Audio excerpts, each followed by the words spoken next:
Halo semua, di sini saya akan menjelaskan tentang implementasi permasalahan model transportasi.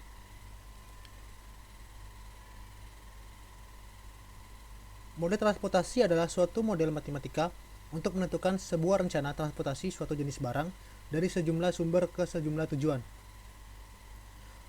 Data dalam model transportasi ini mencakup tingkat penawaran di setiap sumber dan jumlah permintaan di setiap tujuan. Biaya transportasi per unit barang dari setiap sumber ke setiap tujuan. Nah, jadi pada dasarnya yaitu model transportasi adalah sebuah model pemrograman linear. Nah, berikut adalah tujuan dari model transportasi, yaitu menentukan jumlah yang harus dikirimkan dari setiap sumber ke setiap tujuan. Sedemikian sehingga didapatkan biaya transportasi total yang dapat diminimalkan. Nah, ini ada asumsi dari dasar model ini, yaitu biaya transportasi pada sebuah rute adalah proporsional terhadap banyak unit barang yang dikirimkan. Unit transportasi atau unit barang ini yang dikirimkan yaitu bervariasi, tergantung jenis barang yang dikirim. Satuannya harus konsisten. Di sini kita masuk ke contoh kasus, yaitu dari implementasi permasalahan model transportasi dan penyelesaiannya dengan NWC, FAM, Stepping Stone, dan juga MODI. Ini ada contoh kasus. Suatu perusahaan tas mempunyai 3 pabrik di 3 tempat berbeda, yaitu pabrik X, pabrik Y, dan pabrik Z. Dengan ketersediaan atau supply masing-masing ialah 90 tas, 60 tas, 50 tas per hari. Tas yang diproduksi dikirim ke 3 kota penjualan, yaitu kota 1, kota 2, dan kota 3. Dengan permintaan demand masing-masing penjualan yaitu 50 tas, 110 tas, dan juga 40 tas per hari. Ongkos kirim dalam Rp5.000 per hari dari masing-masing pabrik ke kota penjualan adalah sebagai berikut. Ini dari pabrik X ke kota 1 ongkosnya 20. Pabrik S ke kota 2 ongkosnya 5. Pabrik S ke kota 3 ongkosnya 8. Demikian seterusnya. Ini dibuat dalam satuan ribuan rupiah, ya. Jadi pertanyaannya, bagaimana cara perusahaan mengalokasikan pengiriman tas dari ketiga pabrik ke ketiga kota penjualan agar pengiriman seminimum mungkin? Nah, kita menggunakan 4 cara ya tadi. NWC, FAM, Stepping Stone, dan juga MODI. Nah, penyelesaian yang pertama, kita mencari solusi dengan menggunakan Northwest Scanner atau NWC. Ini kita lihat pada penyelesaian dengan NWC Northwest Scanner. Pabrik X memenuhi permintaan di kota 1, memiliki ketersediaan yaitu 90, sementara permintaan di kota 1 yaitu 50. Maka kita taruh 50-nya di sales X1. Kemudian masih ada sisa 40 ya, 90 kurang 50 yaitu 40. Maka pabrik X itu mengalokasikannya ke kota 2. Kita taruh di sel X2, kita taruh 40. Kemudian kita kembali lagi, kita menuju ke pabrik Y. Nah, pabrik Y itu mengalokasikan barangnya ke kota 2 ya, dimana ketersediaan di pabrik Y itu 60, maka kita taruh 60 di sel Y2. Kemudian kita ke pabrik Z. Pabrik Z memiliki ketersediaan barang 50. Nah, kita lihat nih, tadi kan hasil dari sel X2 dan juga Y2, 40 ditambah 60 itu sama dengan 100. Nah, 100 sementara permintaannya 110 di kota 2, berarti kurang 10. Nah, berarti kita cukup ambil 10 aja yang dari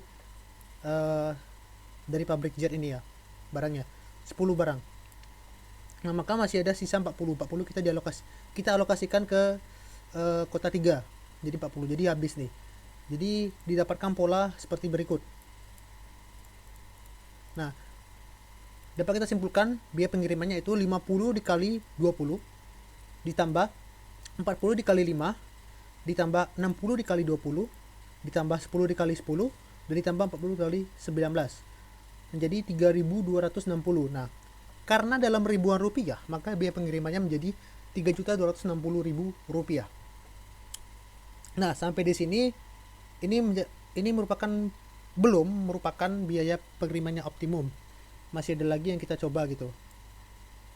Tujuannya kita meminimalisirkan biaya agar menjadi seminimum mungkin. Nah, kita menuju ke solusi yang kedua, yaitu kita mencari solusi dengan metode Vogel Approximation Method atau FAM ya. Di sini tahapan pertama kita menggunakan selisih baris. Jadi kita tambahkan row baru dan juga kolom baru ya, baris baru dan juga kolom baru. Kita buat selisih baris dan juga selisih kolom. Untuk menentukan selisih baris, kita lihat dulu pada baris pertama, yaitu pada pabrik Z ya. Di baris pertama ini kita lihat nilai yang mana selisih yang paling terkecil, nilainya, angkanya kita lihat, yaitu angka 8 dan juga angka 5. Nah, maka kita tulis 8 dikurang 5. 8 dikurang 5 itu sama dengan 3. Nah, kemudian kita lihat lagi ke pabrik Z ya, yaitu baris kedua. Di sini kita lihat nilai yang paling terkecil juga, yaitu angka 10 dan juga angka 15. Nah, selisih dari 15 dan jadi maka kita dapat simpulkan 15 dikurang 10 sama dengan 5. Kemudian kita lihat lagi ke pabrik Z ya. Kita lihat lagi nih, angka yang paling kecil juga nih, 10 dan juga 19. Nah, berarti 19 kurang 10 sama dengan 9. Oke, kita stop sampai sini. Kemudian kita lihat lagi ke selisih kolomnya. Nah, nih, tadi kan sudah baris nih. Sekarang kita lihat ke selisih kolomnya. Kita lihat di sini. Manakah di sini yang angka yang paling kecil di kolom pertama nih? 20 dan juga 15 kan? Berarti 20 dikurang 15 sama dengan 5. Kemudian kita lihat ke kolom kedua. Angka yang paling kecil di mana? 5 dan juga 10 tentunya kan? Berarti 10 dikurang 5 sama dengan 5. Ke kolom 3 juga, angka yang paling kecil yaitu 8 dan juga 10. 10 dikurang 8 sama dengan 2. Nah, jadi pada tahapan pertama ini kita fokusnya ke selisih barisnya. Selisih baris nih, kita lihat ya, dari nilai yang dari hasil selisih tadi, kita lihat angka yang paling besar di antara 3, 5 sama dengan 9. Yang paling besar tuh yaitu 9. Jadi kita fokus ke 9. 9 tuh letaknya di baris ketiga, yaitu pabrik Z ini. Kita fokusnya ke kolom ini. Ke baris ini kita fokusnya. Nah, 9 merupakan selisih baris yang terbesar. Maka nilai dari yang terbesar ini untuk menentukan baris. Nah, jadi kita lihat ya. Nih. Nah, kita lihat angka dari baris ketiga nih atau pabrik Z ini 25, 10 dan juga 19. Nah, di antara nilai-nilai ini yang paling kecil yaitu nilai 10. Maka kita fokuskan dia ke tengah sini ya, ke sel Z2. Z2 ini. Nah, kita lihat di sel Z2 ini pabrik Z itu memiliki ketersediaan 50. Maka kita tulis ini 50 nilainya. 50 kita tulis sini ya. Oke, kemudian kita buat lagi. Ini kita coret ya. Coret habis dan juga permintaannya dicoret 110 dikurang 50 menjadi 60. Berarti 60. Nah, kita lanjut lagi ke tahapan yang kedua, yaitu selisih kolom. Selisih kolom kita buat lagi ya. Tadi ini sisanya itu 3, 5 dan juga habis ya untuk barisnya. Dan juga kolomnya kita lihat. Nah, untuk kolom ini kita lihat pada sel yang kosong ya, yaitu sel yang kosong ini yaitu berada di pabrik X dan juga Y.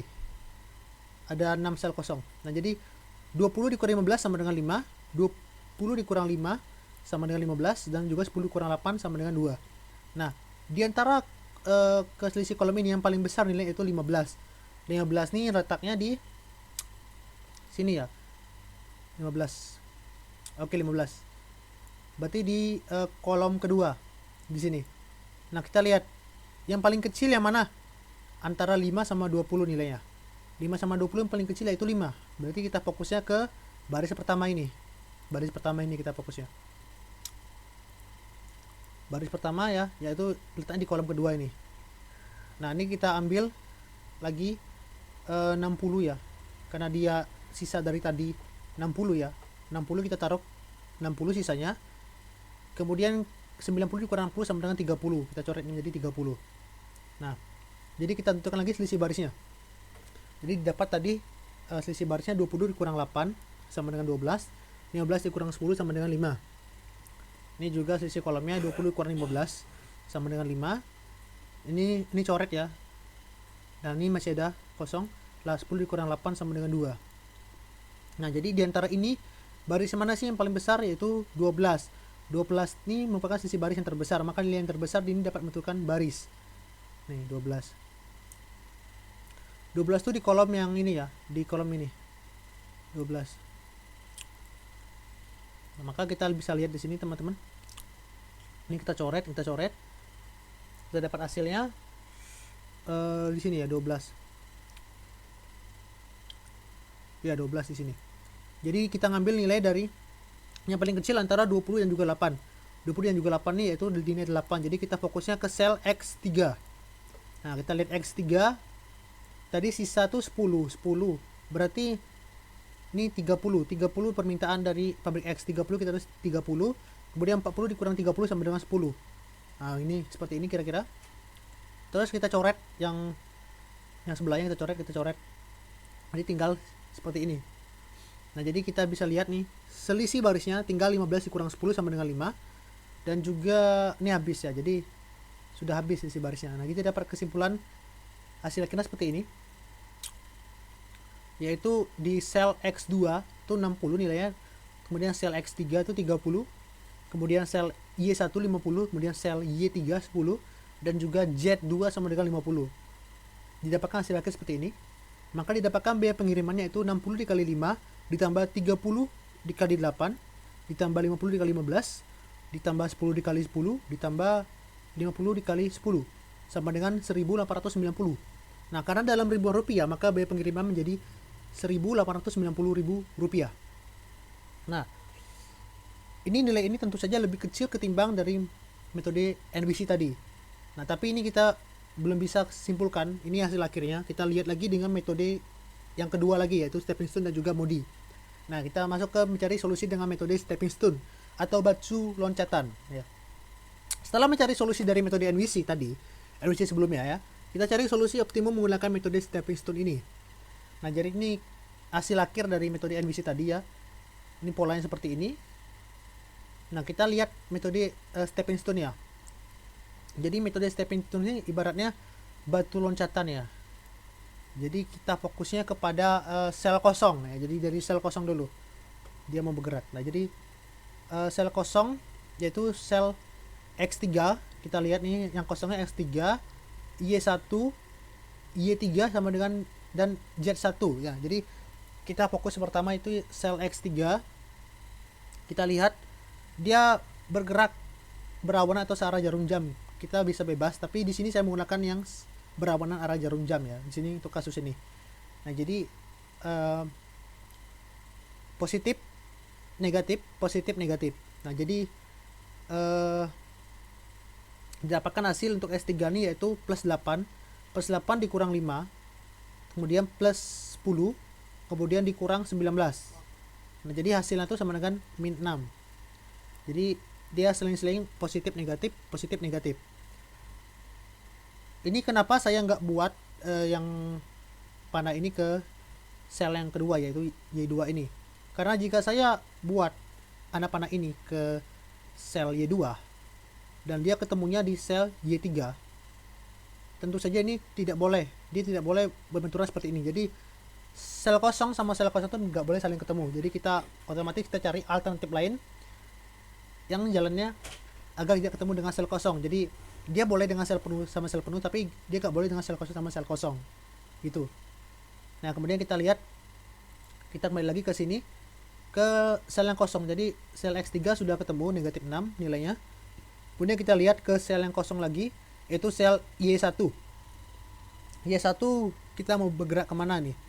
Ini untuk sini saya menggunakan searah jarum jam ya untuk kasus ini. Jadi positif negatif lagi sama dengan Y1 plus 15, kemudian min 20 negatif ya, kemudian plus 5 positif, kemudian min 20 negatif. Jadi dapat disimpulkan hasil Y1 sama dengan negatif 20. Kemudian kita lihat lagi ke sel kosong berikutnya, yaitu pada sel kosong Y3. Y3 ini kita menggunakan kasus seperti ini, yaitu berlawanan dengan arah jarum jam ya, yaitu Y3 plus 10, kemudian min 20, kemudian plus 10, kemudian min 19, sehingga didapatkan hasil dari Y3 yaitu negatif 19. Kemudian kita kembali lagi ke sel kosong yang keempat ya, yang keempat yaitu pada sel Z1 ya, pada sel Z1. Jadi Z1 ini plus 25, kemudian min 10, plus 5, min 20 sama dengan 0, hasilnya 0.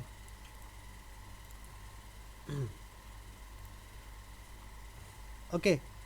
Jadi kita lihat lagi nilai negatif yang terbesar di antara masing-masing sel yang telah kita tentukan tadi. Nilai negatif yang terbesarnya yaitu pada sel Y1 ya. Y1 itu nilainya min 20. Nah, jadi kita bisa lihat di sini nilai negatif terbesarnya yaitu min 20 ya. Itu ada di sel 1. Nah, di sel 1 min 20. Di antara min 20 ini ada polanya. Tadi searah jarum jam. 50, 40, 60. Jadi positif 50 dikurang negatif 40 ditambah positif 60 kurang ini. Jadi kita lihat nilai yang paling kecil di antara ini. Nah, nilai yang paling kecil nih kita lihat nih. Nilai yang paling kecil tadi dari Y1 yang paling kecil. Min Y1 tadi mana Y1? Nah, kita lihat nilai yang paling kecil ya. Pokoknya nilai yang paling kecil tadi. Nah, sehingga didapatkan hasil seperti ini ya. Kita bisa lihat di sini, kita bisa tulis Y1 nilainya 50. Kemudian X2 nilainya 90. Kemudian Y2 nilainya 10 dan juga Z2 nilainya 10 dan juga Z3 nilainya 40. Ini kita coret aja, habis nih, tadi sisanya 10 masih tadi. Nah, sehingga nih hasilnya belum positif semuanya. Jadi kita menggunakan stepping stone ini kita tentukan nilai agar dia nilainya positif ya. Ini belum positif. Nah, kita coba lagi sampai nilai positif. Kita coba lagi, kita buat lagi. Seperti tadi kita ulangi lagi langkah-langkahnya. Kita lihat nih, X1 20, terus X3, sel X3 min 6, Y3 min 19, Z1 20. Min 19 masih besar nilainya pada sel Y3. Nah, di sini. Kita coba lagi seperti ini. Dan juga seperti ini nilainya. Jadi kita ulang-ulang terus sampai dia nilainya seminimum mungkin. Jadi sehingga tidak dapat lagi solusinya. Nah, sehingga didapatkan solusi akhirnya yaitu X1 1, X3 min 6, Y2 sama dengan 19 dan juga Z1 sama dengan 1. Nih, nilai negatif terbesar pada yaitu min 6 pada sel X3 ya. Ini kita bisa lihat. Kita buat lagi solusinya lagi. Kita ulang-ulang lagi. Pokoknya stepping stone ini metodenya ulang-ulang terus sampai dia dapat dengan solusi nilai yang paling optimum ya, negatif. Jadi tidak ada lagi nilai yang bernilai negatif. Nah, usahakan seperti itu.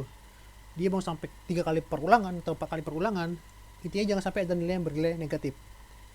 Kira-kira seperti itu contohnya. Oke, ini kita bisa dapatkan hasil akhirnya yaitu pada sel kosongnya itu X1, Z1 dan juga Z3 dan juga Y2 ya. Sorry kelompatan yang Y2 ya. Nah, di sini kita bisa lihat nilai X2 itu nilainya 60.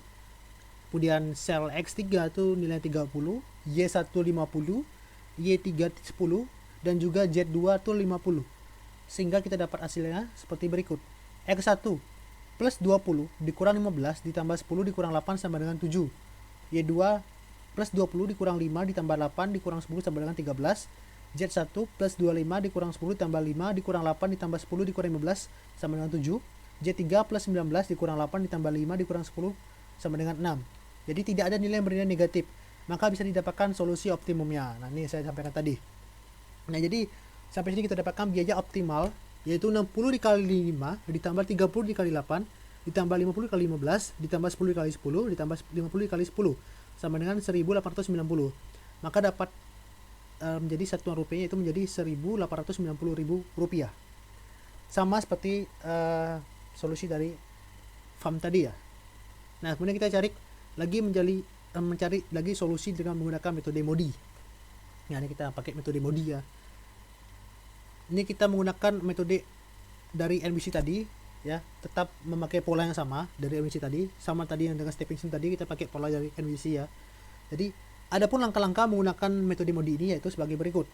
1. Tentukan solusi awal menggunakan satu dari ketiga metode. Nah, di sini kita ada menggunakan metode MODI. Metode MODI menggunakan metode NVC ya. Jadi berarti NVC. Yang kedua, kita hitung nilai UI dan untuk setiap baris dan juga VJ untuk tiap kolom dengan formula CIJ sama dengan UI ditambah VJ. Yang ketiga, kita hitung perubahan biaya KIJ untuk setiap sel yang kosong dengan formula KIJ sama dengan CIJ dikurang UI dikurang VJ. Kemudian kita alokasikan sebanyak mungkin ke sel kosong yang menghasilkan penurunan biaya terbesar, yaitu KIJ yang paling negatif. Alokasikan lintasan dengan stepping stone ke sel yang terpilih. Ulangi langkah 2-4 hingga ketemu nilai positif atau sama dengan 0. Ini hampir sama dengan stepping stone, cuman yang membedakan metode modi ini yaitu dia menggunakan rumus. Jadi ada pemukusnya itu rumus. Sisanya selebihnya caranya itu yaitu sama semua ya dengan stepping stone. Jadi dia menggunakan perulangan sampai tidak ada lagi nilai yang bernilai negatif atau positif atau sama dengan 0 itu. Kurang lebih seperti itu. Nah, kita umpamakan di sini kita buat lagi UX ya. Untuk US-nya kita kasih nilai 0 ya, nilai awalnya 0. Ini kita buat UY, UZ, V1, V2 dan V3 ya. Nama ini ya. Nah, pada rumus ini kita tulis CX1 sama dengan UX ditambah V1. UX ditambah V1. Terus kita lihat 20 sama dengan 0 ditambah dengan V1. V1 sama dengan 20. Ini nilainya. Kemudian kita lihat lagi CX2 sama dengan UX ditambah V2. CX2 ditambah dengan UX ditambah dengan V2. Kita lihat di sini 5 sama dengan 0 ditambah V2 sama dengan 5. V2 sama dengan 5.